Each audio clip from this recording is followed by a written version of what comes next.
তো যাই হোক চিন্তা করলাম না এইভাবে আসলে চলে না, একটা জয়েন্ট অ্যাকাউন্ট খুলি। তো ব্যাংকে গেলাম, যা বললাম একটা জয়েন্ট অ্যাকাউন্ট খুলবো। তো বললো কার সাথে? আমি বললাম যার মেলা টাকা আছে তার সাথে।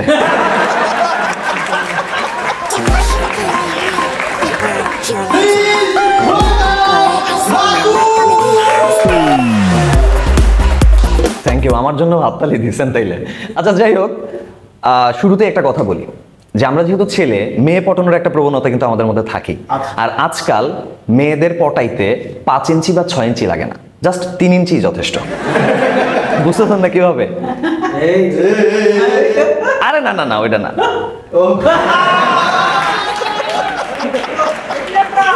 আর এরকম একটা কার্ড পাওয়ার জন্য সর্বপ্রথম দরকার আপনার একটা ব্যাংক অ্যাকাউন্ট। সো আপনাদের ব্যাংক অ্যাকাউন্ট কার কার আছে? ও, আপনারাও আমার মতো গরিব কাতারের এরিয়া। যাই হোক, আমি কিছুদিন আগ পর্যন্ত ব্যাংক বলতে শুধুমাত্র পাওয়ার ব্যাংক আর মাটির ব্যাংকই বুঝতাম। তারপরে একদিন আমি নিউজ পেপারে ঋণ খেলাপির নিউজ দেখলাম, এখন মাশাআল্লাহ আমার ব্যাংকে একটা অ্যাকাউন্ট আছে। যাকে যে এটিএম কার্ড দেখলেন না, মানুষ এটিএম কার্ড নিয়ে বুথে যায় টাকা তোলার জন্য বা জমা দেওয়ার জন্য। আমি কার্ড নিয়ে বুথে যাই আমার অ্যাকাউন্ট এখনো চালু আছে কিনা এটা দেখা।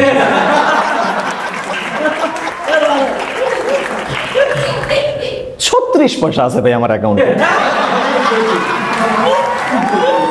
আমি বুথে গেলে কোনোদিনও পিন লুকাই না, স্ক্রিন লুকাই। পিছনের জন যেন ব্যালেন্স না দেখে ফেলায়। শেষে দেখা যাবে পিছন থেকে জড়ায় ধরে বলতেছে, ভাই ডিপ্রেশনে কিছু কইরা বসিস না, তোর অ্যাকাউন্টে তো স্লিপ বের করার টাকা নাইবে।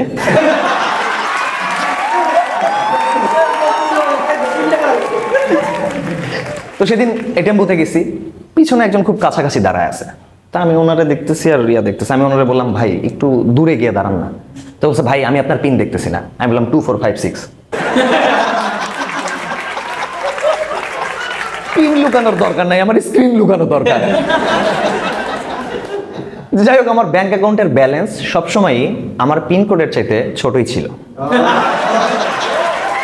পরে পিন 000 করতে হয়েছে ব্যালেন্সের মান ইজ্জত বাঁচানোর জন্য। যাই হোক, নর্মাল অ্যাকাউন্টের তো এই অবস্থা। পরে একটা চাকরি পাইলাম, হইল স্যালারি অ্যাকাউন্ট। সেই অ্যাকাউন্টে এখন প্রতি মাসে 5000 টাকা জমা হয়। আমি ডিপোজিট করি অফিসে দেওয়ার জন্য। এই সব চাকরি দিচ্ছে। তো যাই হোক চিন্তা করলাম না এইভাবে আসলে চলে না, একটা জয়েন্ট অ্যাকাউন্ট খুলি। তো ব্যাংকে গেলাম, যা বললাম একটা জয়েন্ট অ্যাকাউন্ট খুলবো। তো বললো কার সাথে? আমি বললাম যার মেলা টাকা আছে তার সাথে।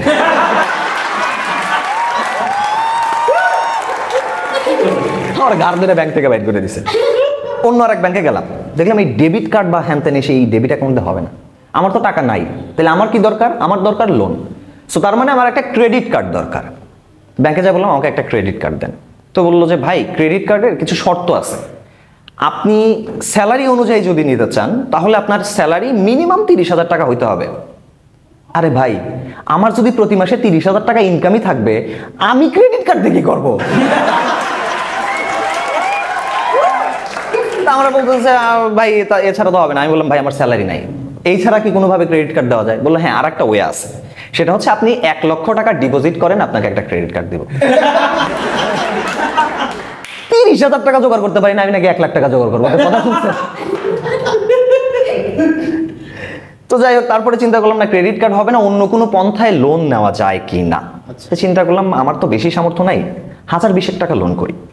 তো আইসা এক বন্ধু আমারে বুদ্ধি দিল, তুই 20,000 না 20 লাখ টাকা লোন কর। তাই আমি বললাম কেন? তো বলছে তুই যদি 20,000 টাকা লোন করস তাহলে টেনশন তোর মাথার মধ্যে গিজ গিজ গিজ গিজ করতে থাকবে, আর তুই যদি 20 লাখ টাকা লোন করস তাহলে এই টেনশন ব্যাংকের লোকজনের মাথায়।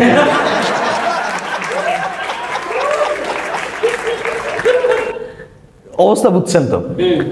তো এই অবস্থায় আমি এখানে একটা কথা বলি, এই জায়গায় আবার আমি ফেরত আসবো, এটা মনে রাখেন। এই যে আমার হচ্ছে 20 লাখ টাকা লোন, এখানে ফেরত আসবো, কিন্তু যাই দিন বদলাইছে। যখন আমি এই ঢাকা শহরে আসি 300 টাকা পকেটে নিয়ে এই ঢাকা শহরে আসছিলাম।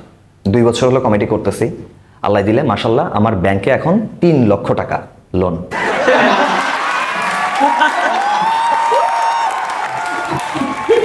ওইদিকে আমার 20 লাখ টাকা লোন, এদিকে আমার 3 লাখ টাকা লোন। এই 23 লাখ টাকা দিয়ে আমি একটা গাড়ি কিনছি, যে জীবনে বেঁচে থাকতে হলে মানে বিলাসিতার একটা দরকার আছে, হ্যাডম নিয়ে চলবো। আরে ভাই আমার 23 লাখ টাকা আছে, আমি গাড়ি কিনবো না? তো আমি গাড়ি কিনছি। গাড়ি কিনা আমার আর মানে মাথায় নাই যে এটার ইএমআই শোধ করতে হবে। আমি জানি লোন নিছি, লোন নিয়ে চলে যাব। আমি তো নিউজে এরকমই দেখি যে লোন নেওয়ার পর আর দেশে থাকা যাবে না। আমার ভুল হলো, আমি দেশে ছিলাম। আর এই যে আমি ইএমআই শোধ করি নাই, ব্যাংক থেকে এসে আমার গাড়িটা নিয়ে চলে গেছে।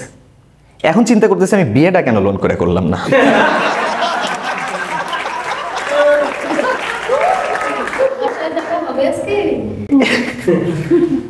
বাসায় কবেই বা ঢুকতে পারি? এত লোন নিয়ে কেউ বাসায় ঢুকতে পারে? রাস্তায় রাস্তায় ঘুরতে হয় ভাই। যাই হোক, আমার অবস্থা তো এরকম গরিব, তাই না? তা আমি তো দেখেন ক্রেডিট কার্ড পাইলাম না, এর জন্য আমি গরিব আছি। কপাল ভালো, ক্রেডিট কার্ড পাইলে আমি গরিব প্রো হয়ে যেতাম।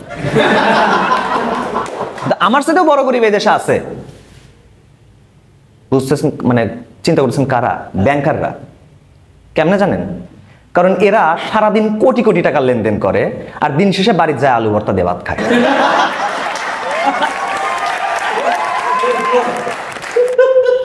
যাই হোক, বেশি কথা আর বলবো না। ব্যাংক অ্যাকাউন্টের অবস্থা বেশি বলা যাবে না। আমার যেমন ঋণ আছে, আমি এখনো দেশ থেকে পালাই নাই। কিন্তু অনেক মানুষই আছে এই দেশে লোন করে, ঋণ করে, তারপরে সেই ঋণ নিয়ে দেশ থেকে চলে যায়, অথবা টাকা পাচার করে দিয়ে নিজেকে দেউলিয়া দাবি করে বসে। এই কাজগুলো করবেন না, কারণ তাতে দেশের যে অবস্থা, সেই অবস্থানটা দিন দিন নিচের দিকেই যাবে। আসেন আমরা ব্যাংকে টাকা জমা রাখি, তারপরে চেক দিয়ে যখন তুলতে যাব তখন ব্যাংক বলুক আমাদের কাছে টাকা নাই, পরে এসেন। আমাদের সাথে থাকবেন, ব্যাংকেরও সাথে থাকবেন, এবং সবচেয়ে বড় কথা কমেডি হাউসের সাথে থাকবেন, কারণ এখানে অনেক মজার মজার জোকস হবে এবং পারফরমেন্স হবে। আর আমার মতো এই অধম না, বাংলাদেশের অনেক বড় বড় কমেডিয়ানরা কিন্তু এখানে থাকবে।